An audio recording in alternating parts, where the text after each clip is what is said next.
All right, let's get started, guys. Welcome to another edition of Webinar Wednesday. We are at the tail end of June 2024, Webinar 181. It's great to be with everyone here today.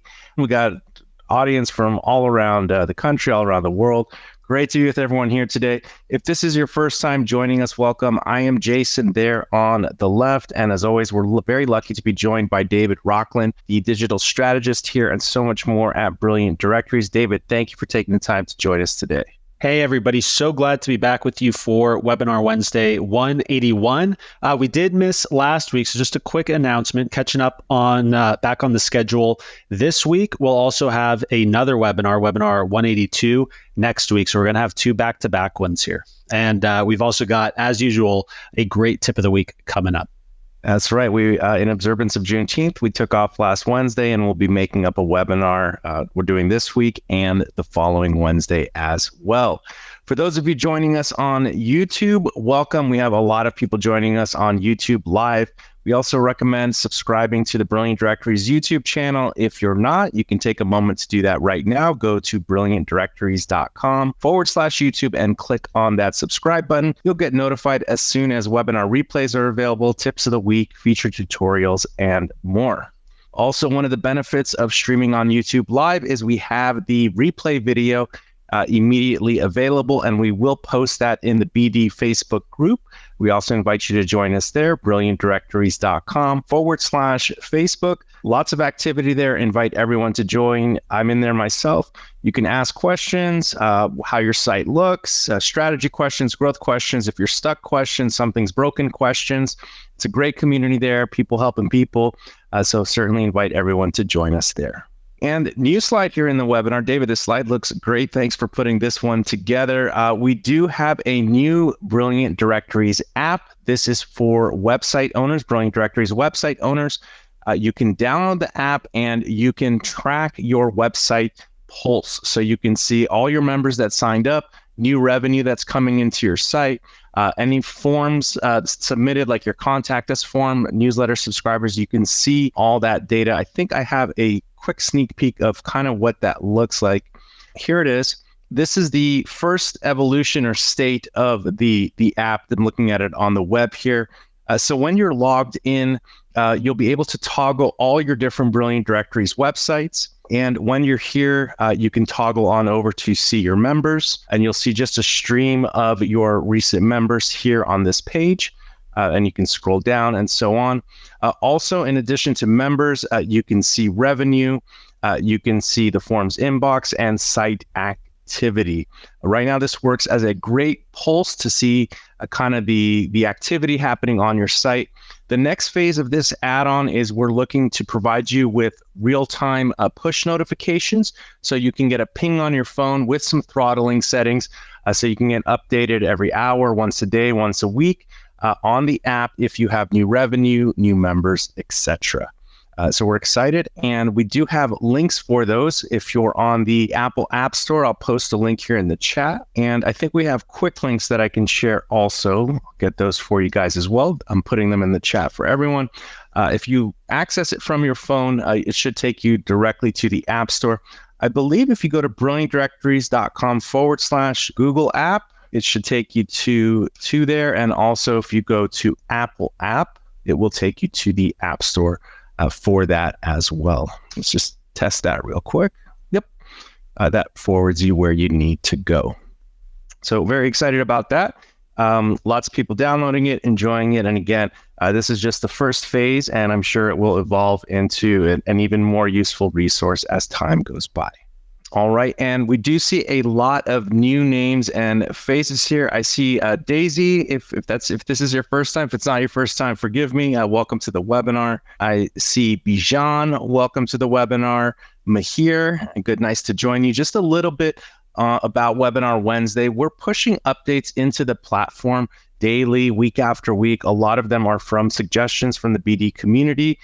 And we like to use Webinar Wednesday as a way to share some of the updates with you, the ones you can take actionable steps on to help grow your community. So we'll talk about things such as increasing website traffic, converting visitors to members, generating revenue, which is actually going to be part of the tip of the week today. I think everyone will be able to take action on that, and a lot more. So if you have questions, we're going to have a questions and answers a little bit later in the webinar. If you have any questions on these topics or anything at all about your membership site, please save them, and we will do our best to get to as many questions as we can. We should have plenty of time today. And just a quick note, going back to the Brilliant Directories mobile app, Karen asked if there's an additional charge for using the app. No, it's totally free, and it's live in both the Apple App Store and the Google Play Store right now. So if you just search Brilliant Directories in either of those app stores, you can download it and start using it. Yeah, it's a totally free app. If you have a Brilliant Directories website, you'll get the most use out of it because you'll be able to see the pulse of your website on the go. Good question there.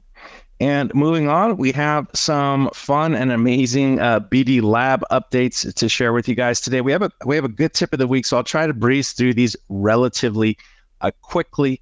The first one here is the top 100. We're calling it. We're creating lists of the top 100 categories for popular industry specific directories. We notice one of the hurdles when launching a directory, there are common industries people want to enter, but coming up with the category structure for those directories is a small roadblock. It's a lot easier now. You can kind of see what competitors are doing or other sites on the market. You can ask ChatGPT and other AI tools to kind of help you create those. So we've gone ahead and created top 100 categories for certain industries. If you come to the Brilliant Directories website, and again, if your site's already established, you may not need this now, but maybe for a future project, this can maybe help jumpstart you a bit quicker. Under the Resources tab on the Brilliant Directories website, there is a link here, Top 100 Categories. And what we've done is we've curated a list of the top industries we're seeing people entering and creating directories for. Usually it's a combination between the market and a locality, like a city or a state or a country somewhere. So we have like automotive services directory, beauty and spa directory. I'll just go down the list. There's about 15 to 20 here that we've listed. Wedding services directory. And again, this is just the top 100. What we've done is we've created top 10 top-level categories and their corresponding 10 subcategories under each of those. So we've kept it pretty neat and tidy here.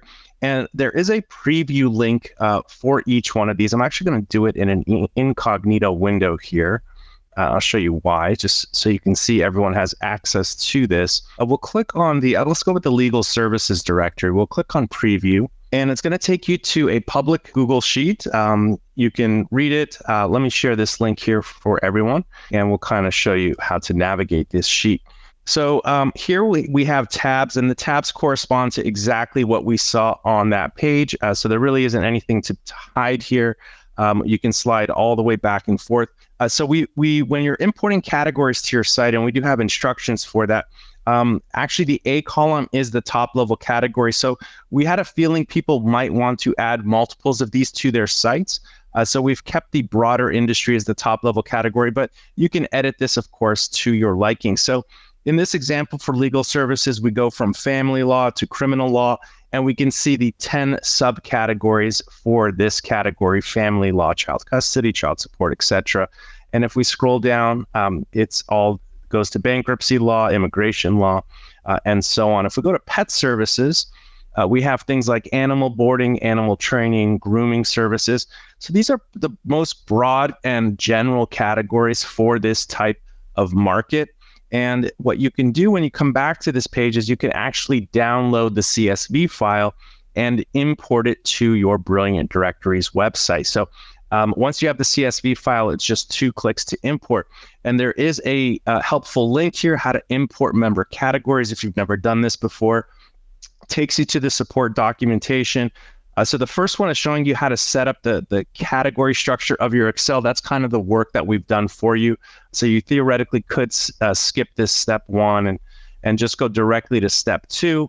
And when you're in the admin area, you can click on import member categories and just take it from there, essentially. If we scroll down, you just follow the steps and you just import the CSV file. When you're importing categories, there's a note here. It's important. You can delete all the existing categories if you're just trying to clear out your categories. I wouldn't recommend doing this if you have members assigned to valid categories on your site. You want to keep those. So if you're just looking to add to the categories of your site, do not check the delete existing top and sub-level categories. You want to keep the existing categories unless you're really just importing a category list starting from fresh on a blank slate. Then you may want to check that. So that's available to everyone now. Let's go back to here. Okay, and this next one also for newer sites, there is a new simple setup wizard, basically just to configure some essential settings of your site, and I can kind of show you an example of what that looks like. If you have an established site, you're probably not going to use this, but if you're launching a brand new site, this can help you. Essentially, when you're in your admin area, we've always had these helpful steps here. Once you finish these steps, this kind of goes away and vanishes on its own. But you'll have this new button here where it says Begin Setup Wizard. And what it will allow you to do is, again, very basic steps here. So you can just type JSON site, and you can create a custom vanity URL, staging URL. This is a little bit better than the launch, 1, 2, 3, 4, 5 that new sites are getting right now until you're ready to connect your actual domain name. Also, you can define your target market here. These are kind of important values that affect the SEO of your site and kind of help guide the SEO. So we provide this for you here. You can start with the homepage look and theme if you like. And then very simple, just some localization settings. You can choose the country you're in, the language, the currency of your site. And then lastly, the formats, how you want your date and time formats to be, if you're going to be miles or kilometers. And one of my personal favorites in this setup wizard here is inviting fellow team members. We noticed a lot of people have colleagues or staff that they're working with. So just right from this wizard, you can invite them to the site to participate with you and work on the site together. So that wizard is available. And again, after you've already done some of the steps, this whole area disappears on its own. So it's basically going to be just for newer sites that are just starting fresh. All right. And officially released is the business, the data, the instant business data tool, which gives you access to business records to help populate your site. We launched it about a week or so ago. We've got some great initial feedback from people and making some quick micro adjustments to support more international searches and things like that. If you're not familiar with it, I'll show you how you can access this. And again, I think this is more for newer sites. If you have an established site, members in every category, you may not need or want to use this tool. But if you're just starting out and you have a local business directory with restaurants and lawyers and chiropractors or all different types of business categories, this could be helpful. So let me just share two things before I get ahead of myself. Let me go to the Brilliant Directories website real quick, and I'll share a link to this so you can read more about it after I'm done talking about it here, the Instant Business Data tool here. And I shared that in the chat. Great. So when you come here, effectively what this is going to do is help populate your site with business listings. And the highest value I think this is if you're just starting out, it's always the question, what came first, the chicken or the egg, the members or the marketing? Who's going to join my site with nobody listed in it? This kind of gives directory owners kind of a jump start to kind of populate their site with some listings so it appears established and appears seasoned as you begin your marketing journey. So let's actually just do a quick search here. We'll probably do a tip of the week separately on this, but let's just do a quick search for chiropractors, and we'll do a location search. We'll just do New York, New York. So that's a city within a state. And there are some preferred attributes here if you want to make sure phone numbers are available. It'll search to find the best website URL for that business. I'm noticing about 80 to 90% of the website URLs it finds are working and correct, so that's a good sign. And also you can choose if you want the business data has been updated within the last 30 days. That means it's been updated by the business itself. So that actually ensures a bit more accuracy. So we got 27 records found. Let's actually go back and remove the updated in the last 30 days.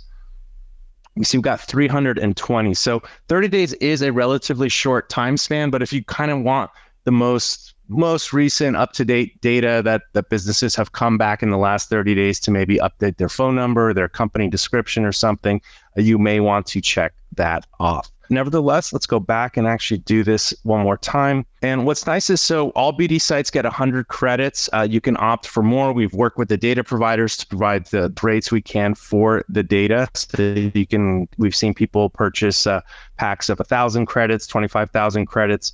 But 100 is great to start, especially if you're using the top 100 categories. That's enough to put 10 people in 10 top level categories, and again, help the site appear to be seasoned.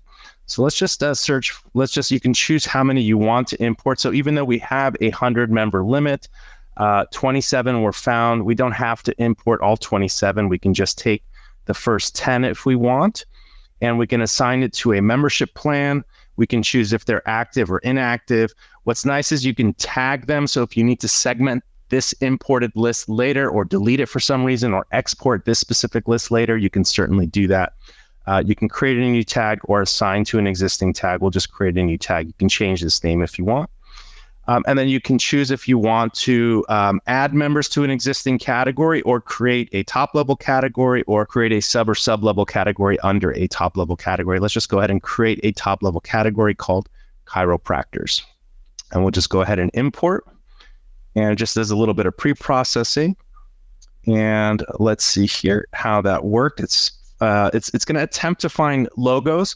Again, just depending on the category, and like if it is a type of category where businesses have logos, some don't. They're like agricultural farms and things like that. We've noticed they don't always have logos to represent them, but most of the time it does for more common categories like chiropractors and such. So we can see here in the search members page, we've found several chiropractors specifically in the New York area.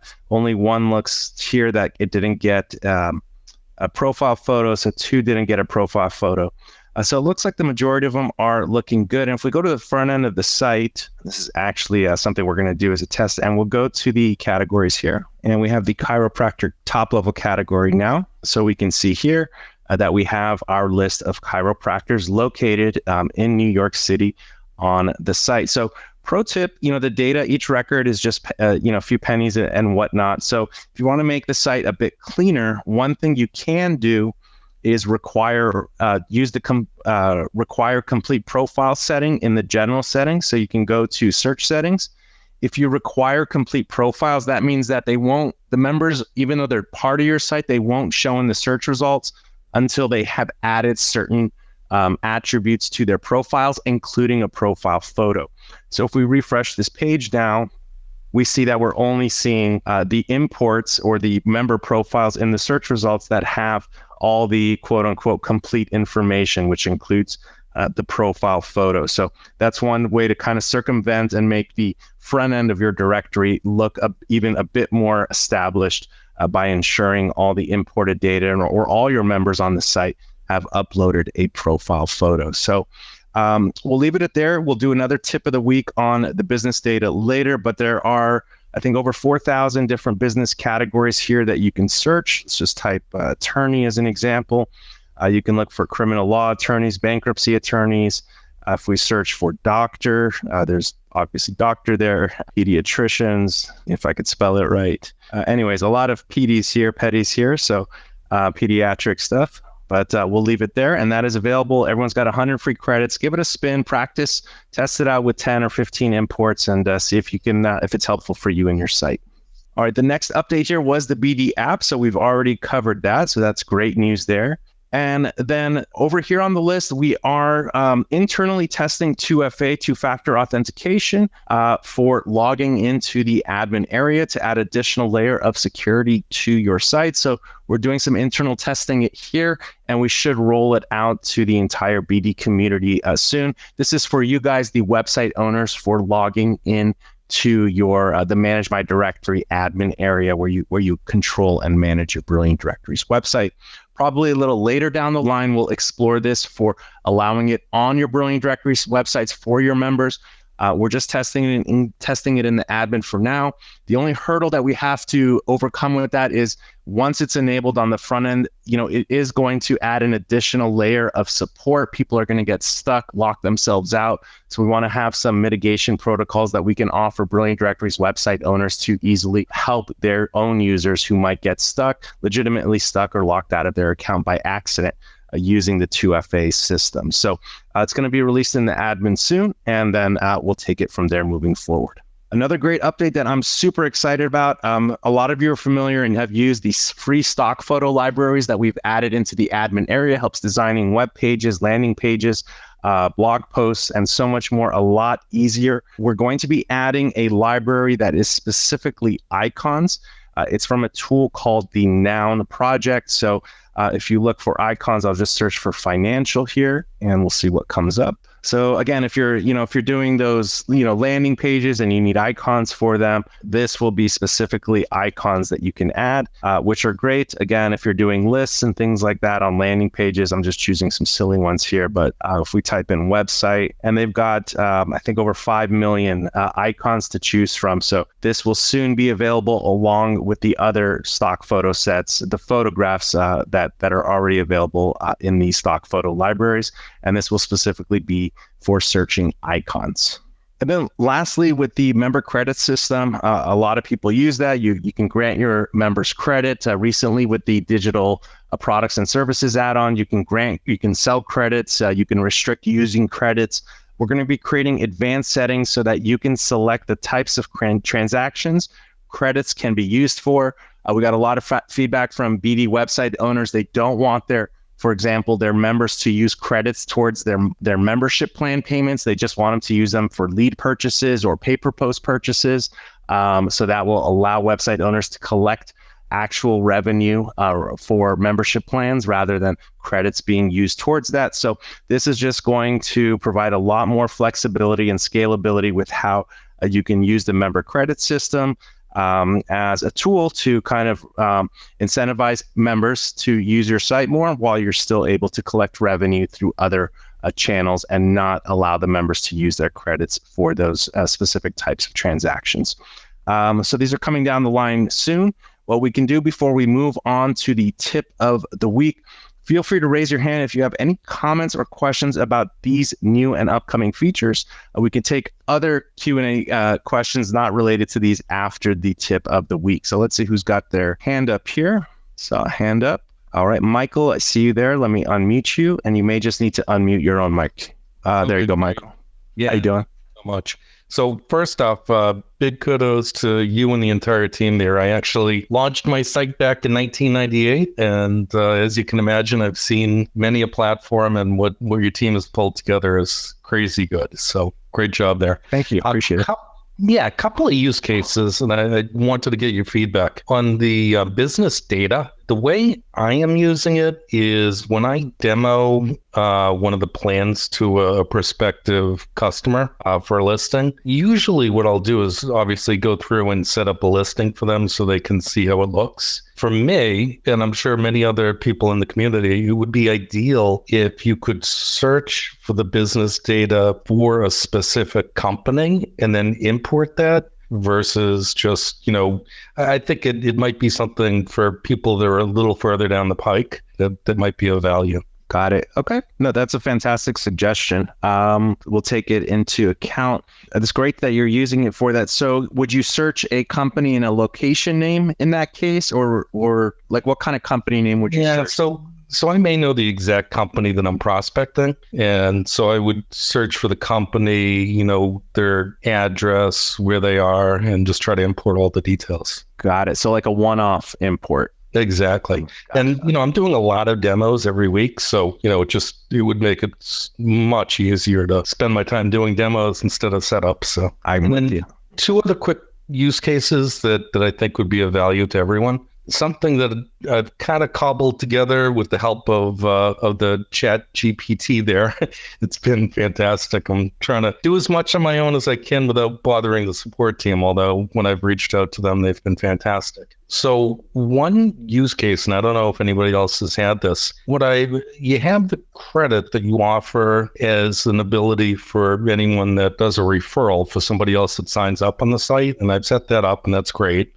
But what I'm also doing is if someone within the directory and they can refer and actually enter a lead in the system, I'm providing them a credit as an incentive for entering a lead that other people can follow up on within the directory. And that's kind of like another level of referral, and cobbled it together as an MVP on my end, but I'm not super technical. So I don't know if that's something that would be of value to a lot of people, but if so, it might make sense to formalize something like that. So a member is on your site. They're effectively filling out the get matched form, we call it, to create a lead on your site, and you're awarding them some member credits for exactly. that. But this form is only available to them on the back end from within their account.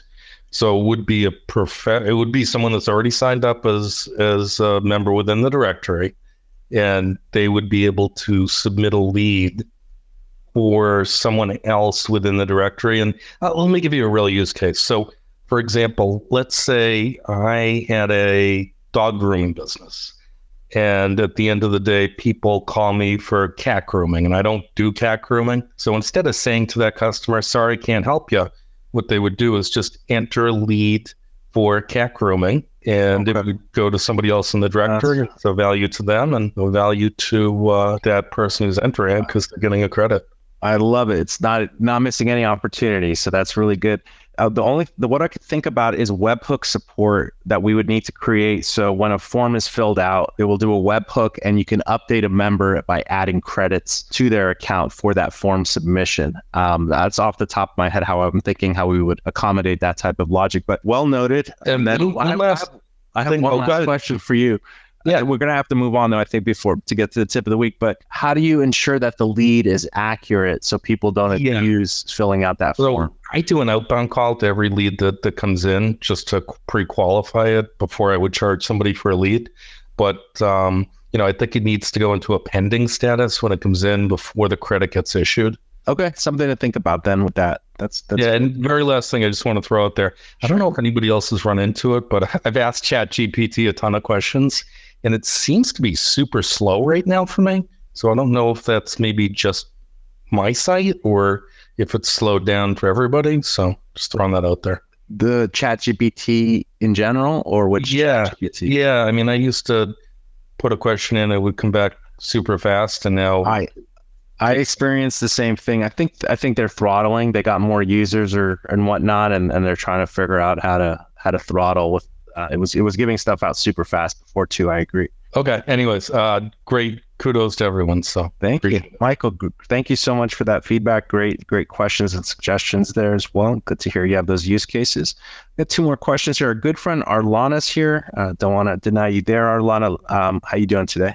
I'm great. Thank you. Oh, great to hear. What's your question or comment on one of these new updates here? Well, I just heard you talking about that basic setup wizard, and I'm looking at changing the focus of my site. And so I'm getting rid of a lot of the members that are no longer going to be fitting into the demographic. And I'm just thinking about how I might be able to go into the back end far deep enough to make the changes in the basic SEO and the basic.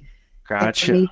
If I go out of it and I totally reset it, will it take me to the basic setup wizard again, or how far back do I have to go? So I'll just show you what the setup wizard is kind of bringing some of the general settings to the forefront for you.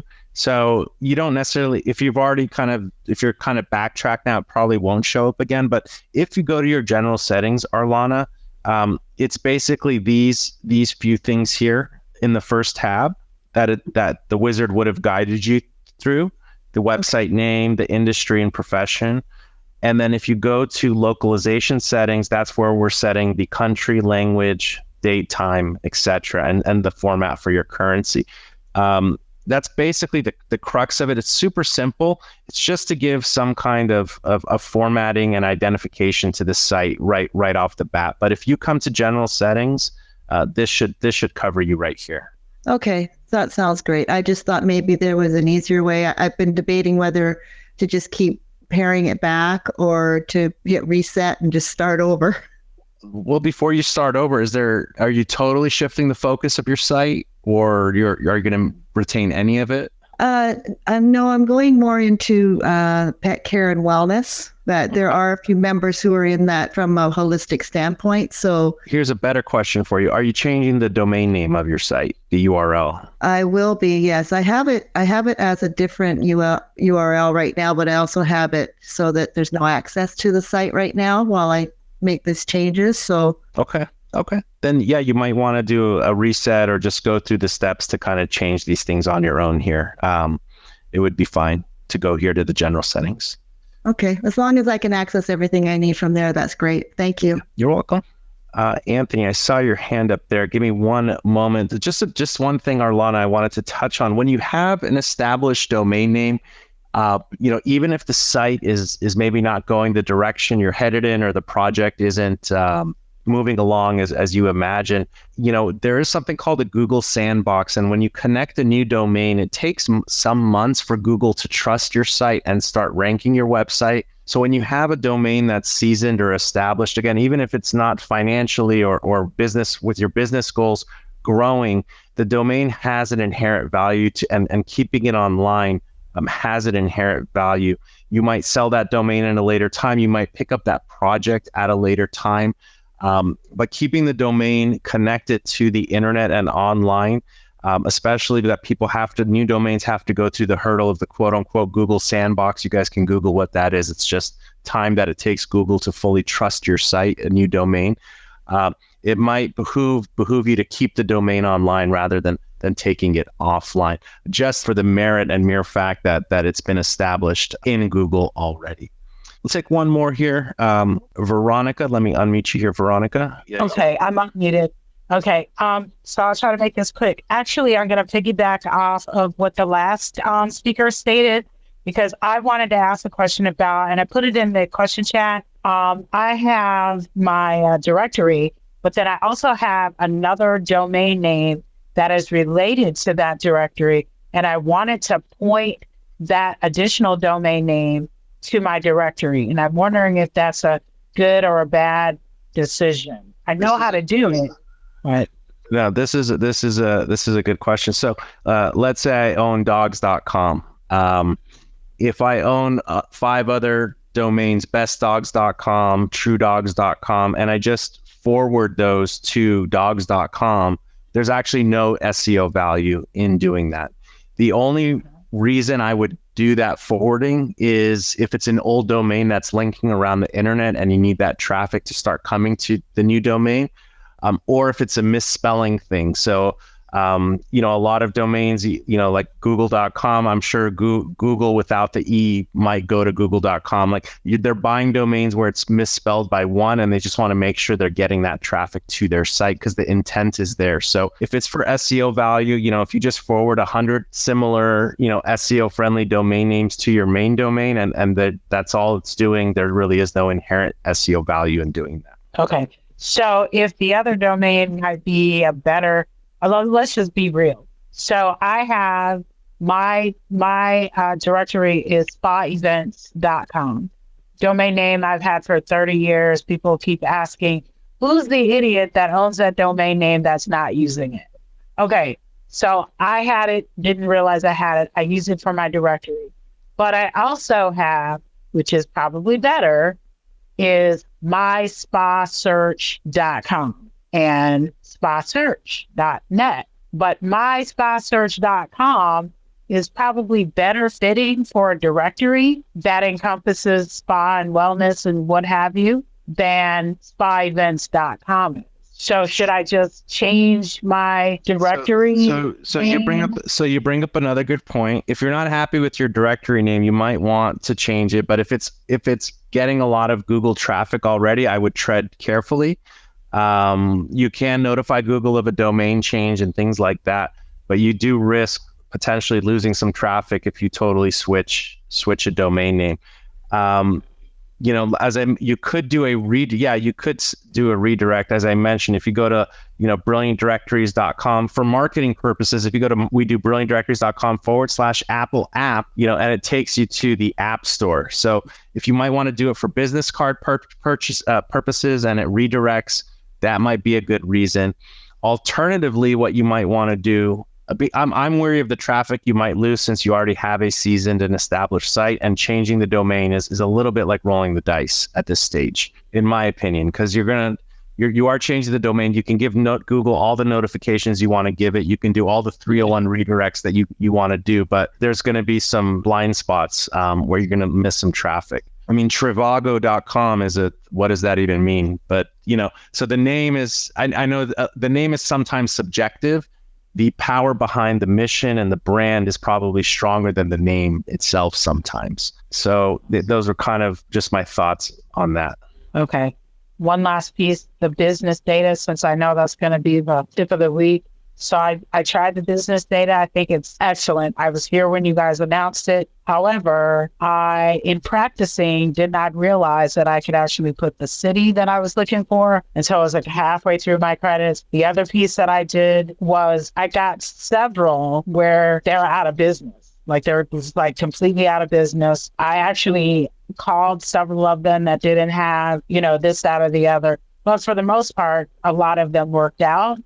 And even with that, I do want to ask about opt-in and opt-out. How does that work? Because somebody earlier was saying that they wanted to go directly to a specific business. And I'm just wondering about the opt-in and opt-out situation, because I can always Google businesses that I want to put in my directory, but don't I need to get them to opt in or opt out and not just, add people because I want them on my directory? That's a great question. So there's dozens and dozens of places to purchase data from. There's Data Axle. I think there used to be Info USA. There's Alesco.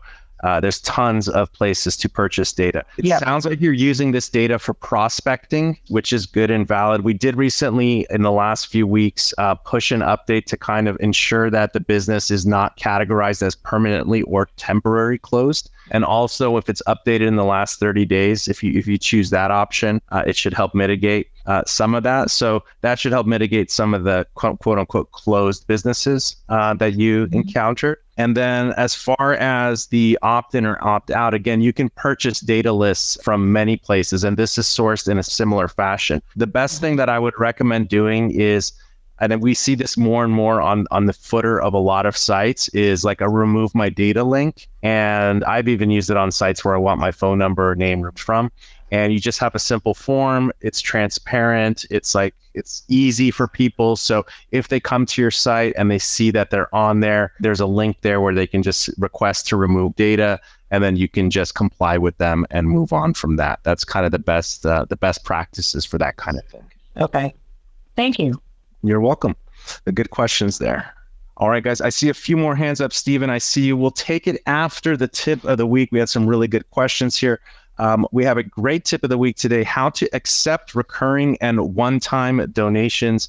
I talked a lot so far. David, if it's all right, I could pass over the reins to you and kind of take us through this tip of the week here. Absolutely. Yeah, we briefly touched on this topic 2 tips of the week ago, but it's a pretty common question that we get here at BD. We've got a lot of charities, nonprofits, et cetera, using the platform who accept donations. And prior to a recent update, it wasn't the easiest to accept donations, both on the back end as well as the front end. However, with the recent update, which again, we briefly touched on previously, it's made it a whole lot easier for both the website admin as well as on the front end for donors to actually send in donations directly on your website. So we wanted to dedicate a tip of the week, briefly just going over donations, how to set them up, show you how it works in practice on both how to set up donations and then also how donations can be submitted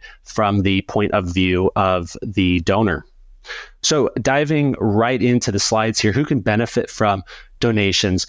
Obviously, this is not an extensive list, but some of the more common organizations that would want to utilize this, especially from the ones that we've heard from wanting this feature on their website, are nonprofits and charities, just to simplify that donation process, being able to accept donations directly on their website.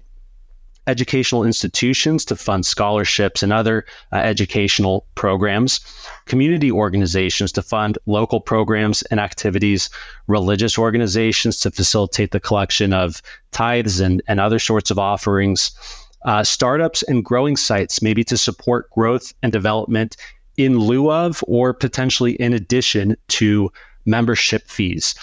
There are a lot of other kind of use cases and organizations that can benefit from donations. Recently, I saw an HOA, a homeowners association, that was accepting donations to fund community efforts kind of outside of the general duties of the HOA. So there's a lot of organizations that can benefit from this, but these are some of the more common ones. And going into the benefits of accepting donations, this is probably pretty obvious to most of us here, but increasing funding to secure ongoing financial support through donations. Ease of use, like I mentioned, with this recent update, it makes it a whole lot easier for you, the website admin, to actually set up donations, and then also for your donors to submit their donations. With this update, you can also set up recurring and one-time donations. So the recurring can help to ensure more of a steady stream of contributions to your website. There's also custom donation amounts, a really cool option where donors can actually enter any amount, as well as the frequency of that donation, whether it's one time or a recurring donation that they want to automatically be charged to their card on file, or they can choose from preset amounts that you set up. And then lastly here, reporting. You can see and track all of the donations that have occurred on your website, all of the members who have submitted donations, when that occurred. You can export the list of donors and their donations as a CSV file. So there's a lot of flexibility here, a pretty extensive recent update. This is why we wanted to cover it here in a dedicated tip of the week. And before we get into the actual demo here, we just wanted to briefly cover how simple it is actually to set up these donations. Really, it can be done in 3, maybe 4 steps. The first one is to enable the Sell Digital Products and Services add-on. This does require that add-on. It's incredibly simple. Now there is some specific settings included in it for publishing and accepting donations. So it's no longer strictly for digital products or services. But once you have that add-on, the second step would be to create a new digital product post. Again, in this case, we're calling it a donation.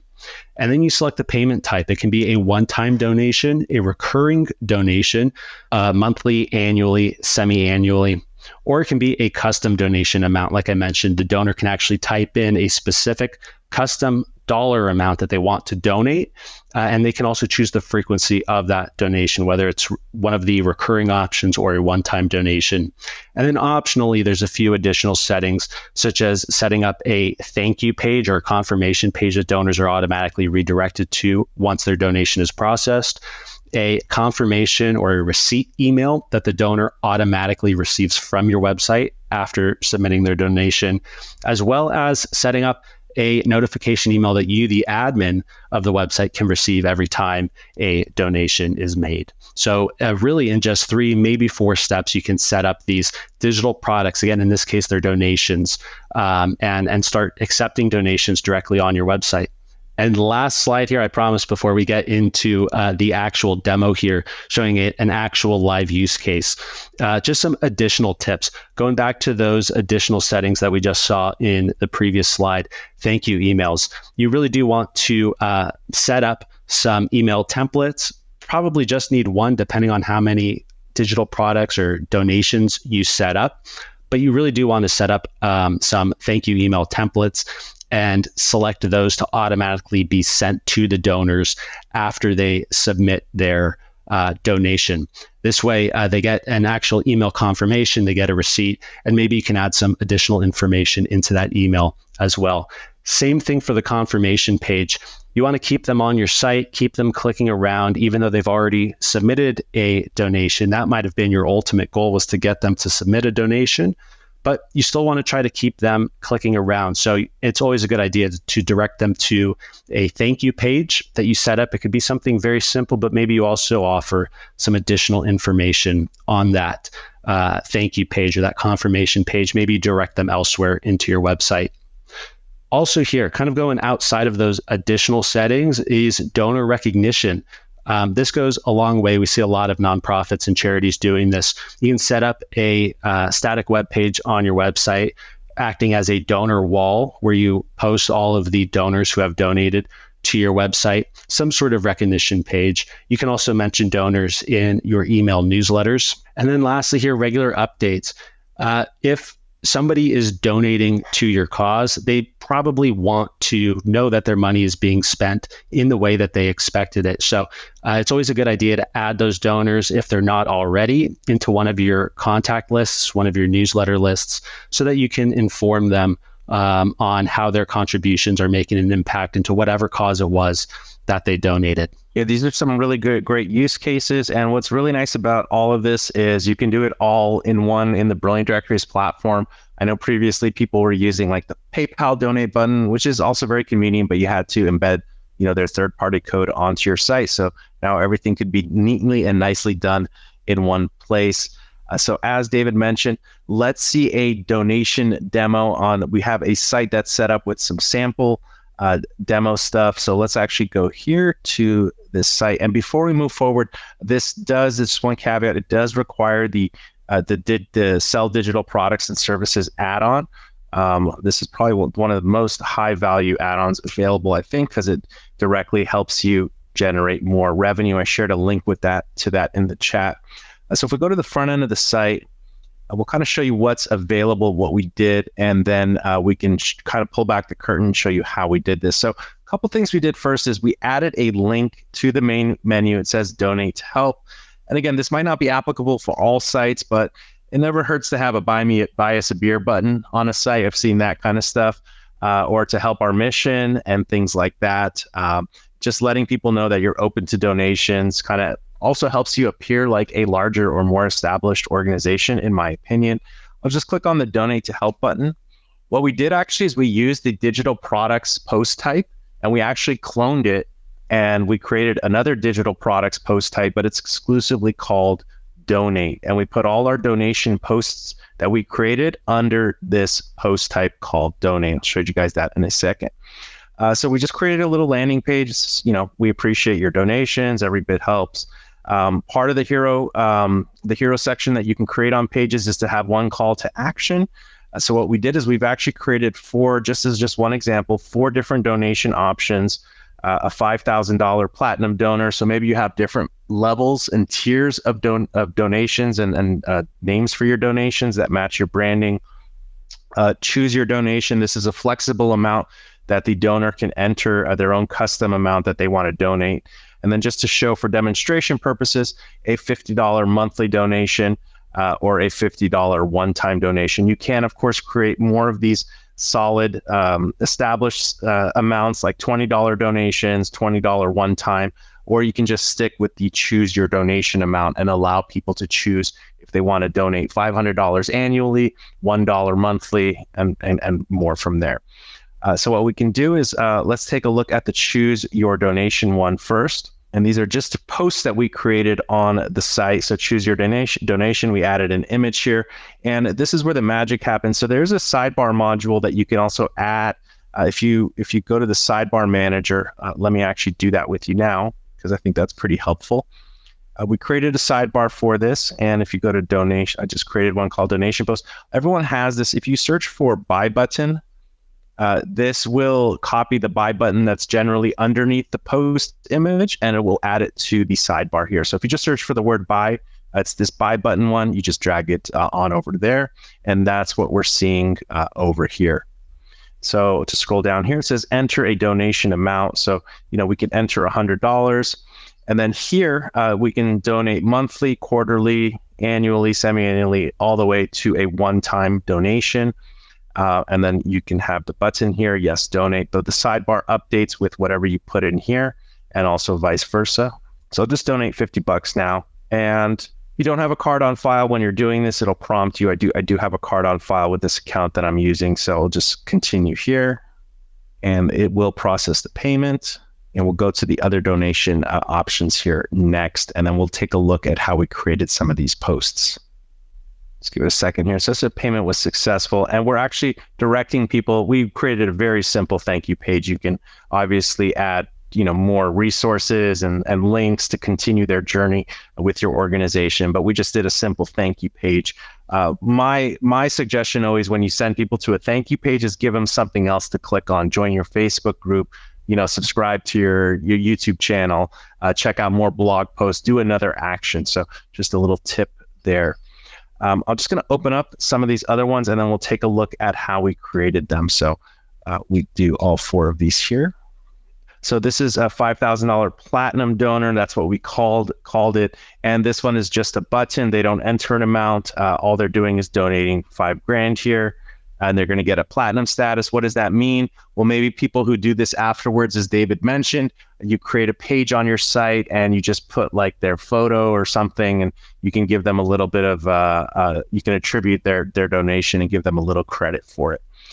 We did the custom donation one. Here is the $50 monthly donation.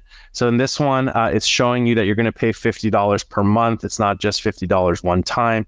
If we click on this, they're going to know that they're going to be paying $50 monthly. And then last one here, a $50 one-time donation. Again, here, it's just the button here, donate $50. And we did something a little special here also, is in the area here, we actually put a video. So if you wanted to, you could put a video here. So when people come to this page, they could learn about your mission. It could be someone talking to them and thanking for the donation they're about to make, to your website or organization. So you don't just have to have an image here. And then on the side here, this is just the related posts, and it's just showing the other donation options available. So let me take a step back here, and let's go to the admin who created these. So this is the website creating a donation post. So it says publish content, and the admin of the site, the admin, the contributor here has a donations. This is the post type that I cloned and created a donations. I just called it donations. You can call these things whatever you want. And these are the 4 posts that I created. And we'll actually go ahead and do a new donation. And we'll do like, $1,000 elite donor. I'll just do another one here. So these are the payment options here. So if it's a one-time payment, a recurring subscription, or a custom donation amount, which I think is the coolest part about this. But in this case, we'll just do a one-time payment, calling it a donation. Now it's just basically a digital product that costs $1,000. We're just calling it a donation. But we can also do things like custom. This is probably more useful to share. Custom donation. And what we want to choose here is custom donation amount. And what you can choose is the payment cycles that people can choose for their custom donation. So if you only wanted people to give one-time donations, you would just checkbox the one-time donation option. If you wanted people to choose monthly or one-time, and we'll do that together, enable monthly, enable one-time, we'll do that. And you can choose the button text that we're seeing here. So this button here says, yes, donate $50 per month. That's actually custom. You can choose what you want to say. Yes, I want to donate, or complete donation now, right? Complete my donation now. And really that's it. You can redirect buyers to the thank you page. So David had created this kind of sample donation thank you page. You can send a confirmation email. We didn't create any custom emails, but you can, again, thank them for their donation, create an email that gives them more calls to action and things to do and makes them feel all warm and fuzzy inside for their donation.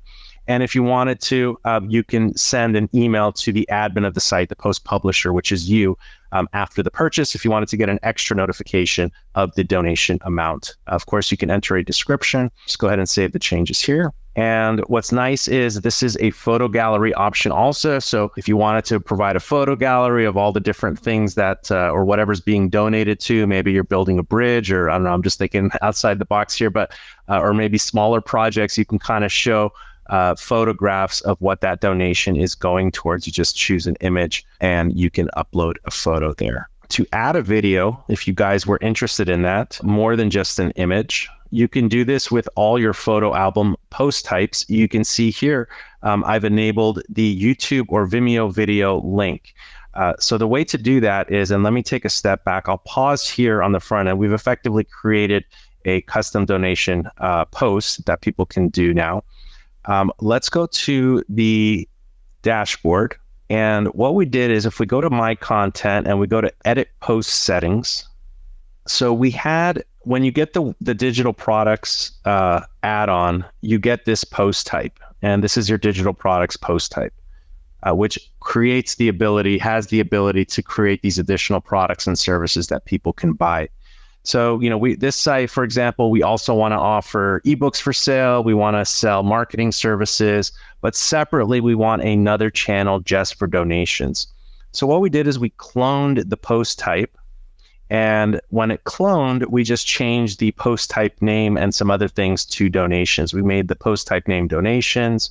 The URL is donate. The search results page is we appreciate your donations, the title for this. And that's basically it. Now we've created an additional channel of products that we can sell. So think of when you clone the digital products post type, you're just creating different channels of different types of content that you can sell. You could, of course, do all of them under the digital products and have them under different categories, I think, or whatnot. But because we know we're going to have exclusive donation channel, I thought this was the best route for this. And back to how we enabled the YouTube or video Vimeo link, when you're editing a post type, and it's a photo album post type, like your classifieds, photo albums, etc., you have this setting here in the first tab, general settings, additional settings, enable photo gallery videos. By default, this is set to no. If you want it, you can set this to yes. Go ahead and save the changes. And that's how we're seeing this here. Now let's actually search for a YouTube video, YouTube donation. So let's save Africa. Maybe this is not the best video. It says gone wrong. But anyways, the example here is for the video. So let's just paste the URL here for the YouTube video or Vimeo link. And if we go back to all our posts, this is the custom donation that I created. Let's actually view the post. And this is the cover, so you can choose the cover that matches the video you're uploading, etc. But you can actually play the video now. And I think this is a really nice touch when you're doing donations. And you can have additional photos from the photo album to have a gallery of images and videos here, which should make a more compelling statement for people to want to donate to your cause or website or mission here. So if we go to donation amount, if you recall, we only selected monthly or one time as the option. So if I do $10 monthly or $10 one time, we can say, yes, complete my donation. Now, this is the button that the text that we created, and it's all very seamless. Let's actually follow through with this, and we'll see what it looks like in the members dashboard as well. And then we can move on. I think that should cover everything. Give this a moment to process. Here we go. Payment was successful. The website captured additional revenue, donation revenue. So if I go to, I'm the admin user purchasing my own products, but if I go to my billing information, we can also see recent transactions here in my dashboard. We can see all the things that I've purchased from the site. So this was the custom donation from the donations post type. It was a one-time payment. It was $10. Now this is you as the member seeing all the payments you made on the site. So this is what your members will see after their purchases. Now, you, the website owner, the person who created the digital product, the donation products, in your donation section here, where you see all the posts you've created, you will have a sales history tab. And this is where you can see who all the buyers are of your different digital products. In this case, the donation products. And so you can filter by product. So the custom donation one, that's the one I just did. There's one person.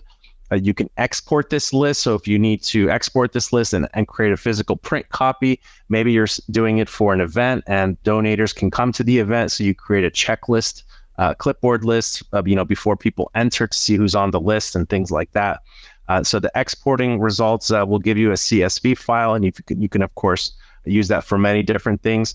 And also all this is tied into the webhooks. So if you need to do additional integrations, when people purchase specific digital products, you can do other actions and workflows with other solutions and platforms out there. But in a nutshell, David, let me know if I've skipped over anything or if we should mention anything else here at this stage. I think we covered it. And my favorite feature, just to point out, I think is being able to export all of the donor list, and then also the webhook integrations, being able to utilize that list of donors or digital product purchasers, and being able to utilize that with any third-party platform that also supports webhooks. So really flexible stuff here, and really glad we were able to push this update recently.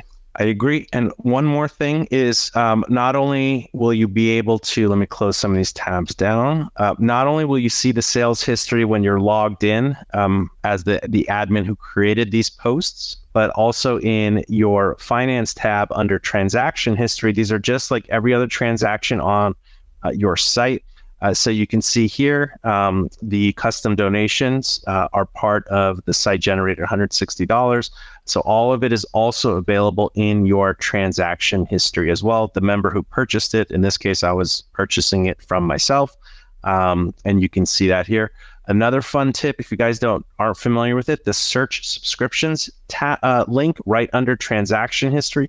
This will actually show you all the recurring subscriptions that are either active or have ended on your site. So we can see here, if we do subscription status active and do search, we can see there are currently 4 active subscriptions on the site that have so far generated $160 for the site. So you can search for the actual subscriptions here, not just the individual transactions, the line item transactions.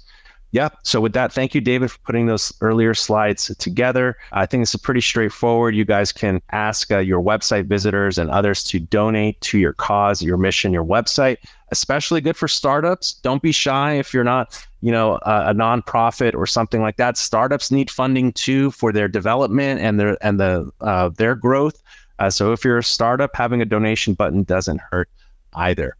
So with that, we'll switch things over to Q&A, open for any types of questions or comments or feedback or suggestions. Stephen, we'll start with you since you had your hand up earlier. Yeah, can you hear me? Yes, sir. How are you today? Great, thank you. How are you guys? Good. Great. Quick question regarding, I had an initial question regarding the two-factor authentication. It's a question and I guess a wish list request.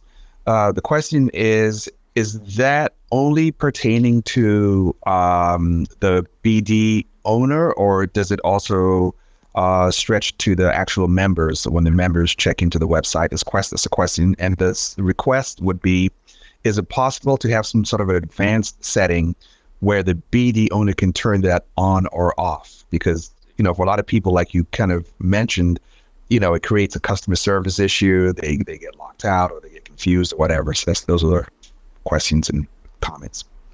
Very good question. So in this first phase, Stephen, we will be rolling out for you the website owner for logging into the backend administration area where you work on your Brilliant Directories website. We're internally testing it with our own team right now. There are a few quirks to work out. Once we see that that's pretty smooth, we'll give you the option. We're not going to make it compulsory for BD admin for you to choose to enable 2FA for your login in the admin area. Later in the year, once that's smoothed out, we'll see about offering this for the front end for you and your members of your site. And then, of course, that will be optional. I don't think we're going to make it compulsory. You as the website owner can choose the level of security that your community needs for right now. And you would, when it is released later down the line, that will be an option for you to toggle on or off for your site. So thank you there. Good questions there, Stephen. All right. I see Sean's got his hand up here. Hi, Jason. Thank you for all the ads on the team question. Also, June this year, we will extend so that forward into cPanel. So we used to have it forward the option to mail, so distribute it and send different people. So right now we did start. So you actually using mail for signature engine, whatever I escape on how we can use a Gmail view. Because when we create an inbox for cPanel, then Right. but that's each of them. It uses that here or what's easy to run. I'm with you.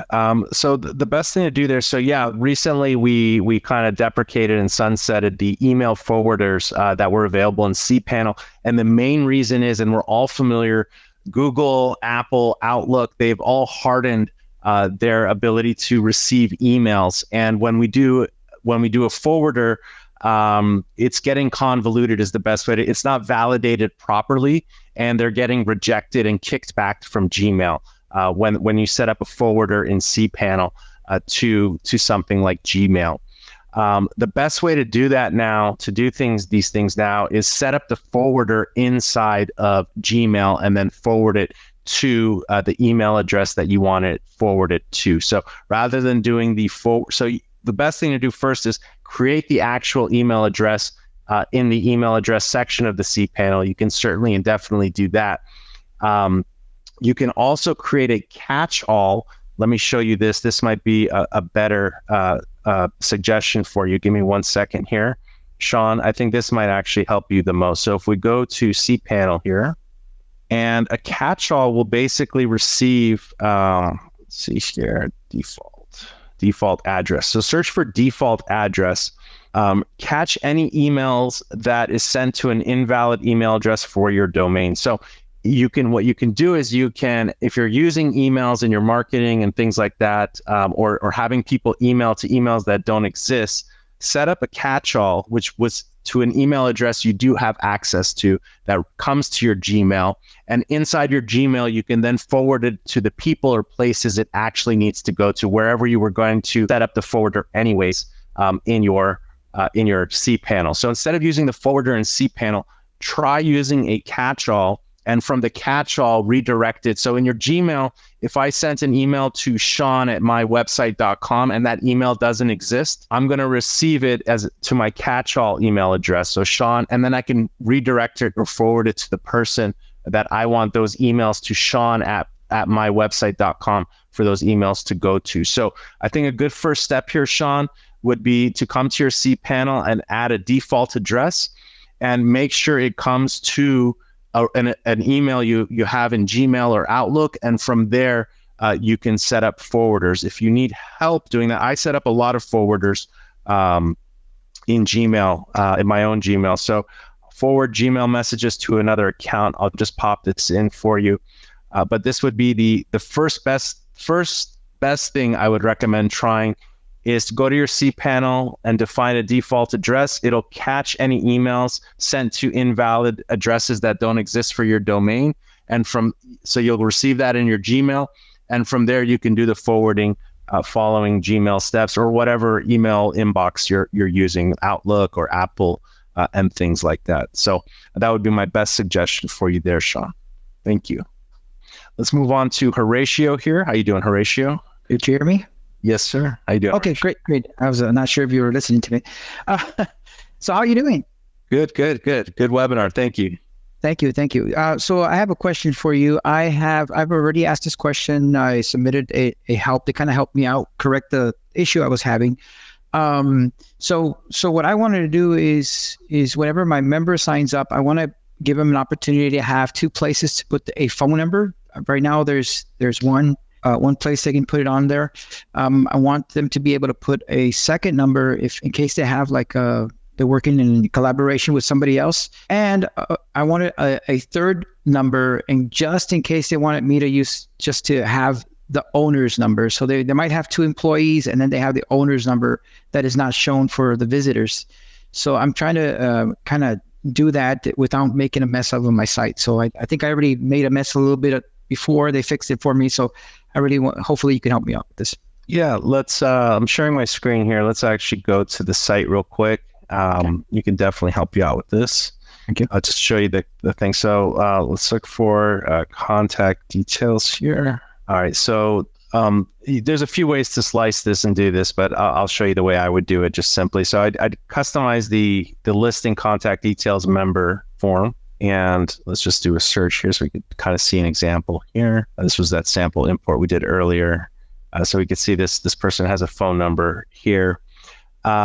So what I would do is I'd look for the phone field first.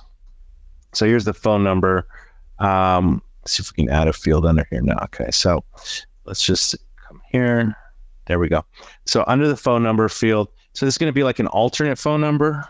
Yes, well, I have a client that has 2 phone numbers for 2 different employees, and then he wanted to provide me with his number, but I don't want to keep this on a separate, I want to keep it in the same spot where I can go back and look for his number and just call him if I need to.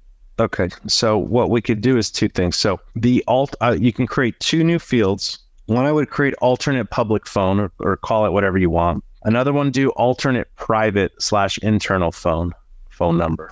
And for the private one, I understand that's for your team to kind of have a number that you can reach the company without it being on the public site. Yes, correct. So for this one, toggle open the cogs and under display view, turn that off. That will make it so it doesn't show on the profile. Okay. So they can input a value. These really don't matter. You can turn everything else off. Just do input view. And that should be fine. That will be for the private internal number. And let me just check here. I don't think that there's a phone field. Well, you could, but let's just keep it like that. Let's just keep it as an input field for now, just simple. So let me just save these changes here, and then we can log in and see what it would look like. Okay. So I'm logged in as person, basic information. So here we have the phone number, and then we can do alternate number, right? Whatever it is, 310-555-5555. This is the you can add help text too if you wanted to, right? Yes, so, I got that. Yeah. So yeah, that's basically it. So let's just add another number here and save the changes. Got to put a first name. I'll just put Jason. Okay. And let's look at the listing here.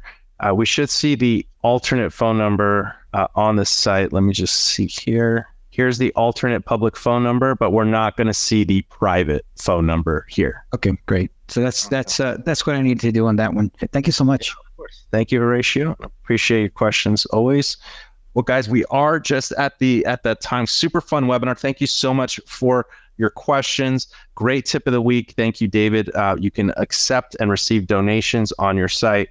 Lots of lab updates, lots more to come. Thank you guys for your feedback. The majority of these are from you guys. Let's see, we got 24 people left on the webinar here. Let's do a special something for all of you. We didn't really plan on this. If you go to shop.brilliantdirectories.com, you can all do this now. I'll share the link here. You can pick up, I think you can get a $25 gift certificate. There's a few items here. You can get a Bluetooth speaker, a hat, a coffee mug. You can go there right now, shop.brilliantdirectories.com. I'll do this with you. I'll show you. I think everyone gets who's on this webinar. Let me show you the promo code you can use to get any one of these items totally for free. Let's do the mouse pad. I like this mouse pad here. And we'll add to cart. And let's see. It looks like I got a couple things here. Let's go to checkout. Great. And I think the promo code is, and I'll put it in the chat here. Where's the promo code input? Am I missing it here, David? Here it is, the discount code right here. If you do 100 off, let's see here. If you get one product, it should be 100 off. Otherwise, I think it's $25 off. Yeah. So there's no item over $25, over $20 in the shop. So you can get 2 items. You basically get $25 off. And then I think if you do ship free also, it will remove the shipping costs. Let's see, free ship, I think it is. Yep. So free ship couldn't be used with your existing discounts. We'll make sure that works, but I think it's free ship and 100 off, and you can get some free swag. I'll put these 2 coupon codes in the chat here for everyone. Coupon code, and that's the 100 off. It gives you $25 off. So if you get one item, it is 100% off. But so there you go. We'll make sure that free ship works for you guys. And you guys can pick yourselves up some free BD swag at shop.brilliantdirectories.com. Yeah, that should do it for the webinar here. Yep, next webinar will be next week. Also, there's a lot of good updates here. The Brilliant app, you can go to brilliantdirectories.com/Apple app or Google app. It'll direct you to the App Store so you can download the BD app. We'll post a replay of this webinar in the Facebook group shortly after. Those of you that joined us on YouTube, it's been fun hanging with you. On behalf of myself, David, and the entire Brilliant Directories family, thank you guys so much. Have a great day and a brilliant week. We'll see you next week.